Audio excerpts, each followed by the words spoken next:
La Biblia no comienza con fuego eterno. Comienza con vida. Con un jardín.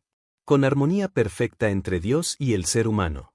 El mal no formaba parte del diseño original. La muerte no era el destino planeado.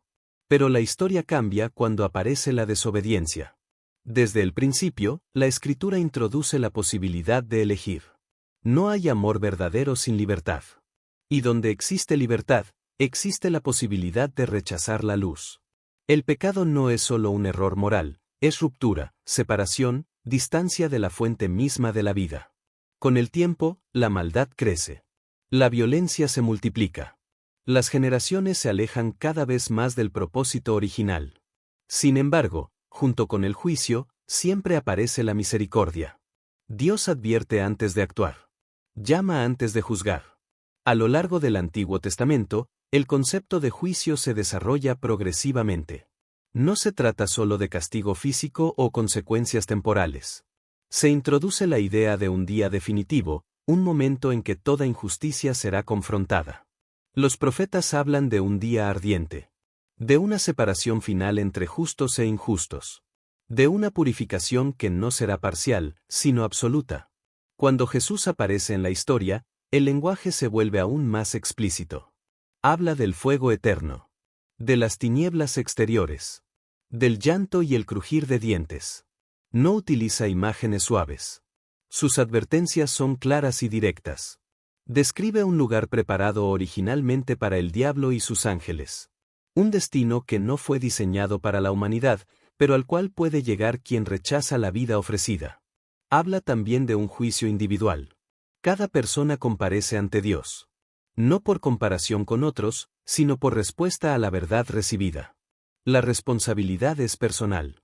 El Nuevo Testamento profundiza la escena final, el gran trono blanco. Los libros abiertos. El libro de la vida. La segunda muerte. El lago de fuego. La separación definitiva. Sin embargo, el infierno no ocupa el centro del mensaje bíblico. El centro es la redención. La cruz se convierte en el punto de convergencia entre justicia y amor. Allí el juicio no desaparece, pero se cumple en un sustituto. Allí la gracia no ignora el pecado, pero lo absorbe. La entrada a la vida eterna no se basa en mérito humano, sino en fe y arrepentimiento. No es perfección moral, sino transformación interior. No es tradición heredada, sino decisión consciente. La Escritura termina mostrando un nuevo cielo y una nueva tierra. Una ciudad donde no hay muerte ni dolor. Donde la luz no se apaga porque la presencia divina lo llena todo. Un río de vida fluye en medio de la ciudad. Un árbol sana a las naciones. La eternidad no es simplemente duración infinita. Es plenitud restaurada.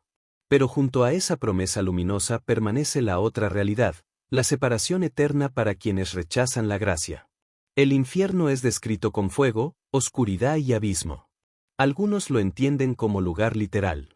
Otros como condición espiritual. En cualquier caso, representa distancia irreversible de Dios. No se presenta como reino del mal, sino como su condena. No es victoria del enemigo, sino su derrota definitiva. Entonces surge la pregunta inevitable, ¿por qué alguien elegiría ese destino? La respuesta bíblica apunta al engaño. No siempre evidente. A veces sutil. La verdad distorsionada. La duda sembrada. El orgullo humano que prefiere autonomía antes que dependencia. El engaño más peligroso no niega completamente la verdad, la minimiza. La posterga. La relativiza. Hay tiempo. No es urgente. Todos los caminos conducen al mismo lugar. Sin embargo, la Escritura insiste en el ahora. La decisión ocurre dentro del tiempo, pero define la eternidad. No describe una segunda oportunidad después de la muerte. Presenta el juicio como confirmación de lo elegido en vida. Mientras hay vida, hay misericordia disponible. La puerta está abierta en el presente. Vivir a la luz de la eternidad cambia prioridades. El éxito deja de medirse solo en lo visible. Las acciones adquieren peso eterno. El amor, el perdón, la obediencia, la compasión se convierten en inversiones que trascienden el tiempo. El sufrimiento ya no es definitivo. La injusticia no queda sin respuesta. La esperanza no es ilusión, sino promesa. Sin embargo, permanece la tensión más profunda: ¿cómo puede un Dios amoroso permitir el infierno? La Biblia presenta a Dios como justo. La justicia implica que el mal no puede ignorarse eternamente. Un universo sin juicio sería un universo donde el mal queda impune. Pero también presenta a Dios como amor. El amor ofrece salvación antes de ejecutar juicio. Advierte antes de condenar. Llama antes de cerrar la puerta. La cruz revela esa convergencia: justicia satisfecha, misericordia ofrecida. El amor verdadero no fuerza relación. Permite rechazo. La libertad humana es real, y sus consecuencias también. La historia bíblica no termina con condenación, sino con invitación. Dos destinos. Una decisión. La eternidad no es ficción literaria ni símbolo poético. Es la culminación coherente de una narrativa que atraviesa toda la Escritura: creación, caída, redención y juicio. El infierno revela la gravedad del rechazo. El cielo revela la grandeza del amor. La decisión no pertenece al pasado ni al futuro distante. Pertenece al presente. La pregunta final no es teórica. Si el cielo es real. Si el infierno es real. Hablar del infierno según la Biblia no es abordar un tema marginal, sino penetrar en uno de los ejes más solemnes de la revelación divina. No se trata de una construcción cultural tardía ni de un recurso retórico para provocar temor religioso. Es una doctrina que atraviesa la narrativa bíblica completa, desarrollándose progresivamente desde Génesis hasta su culminación escatológica en Apocalipsis. El infierno solo puede entenderse correctamente dentro de tres grandes marcos teológicos: la santidad absoluta de Dios, la realidad objetiva del pecado, la justicia eterna como respuesta divina.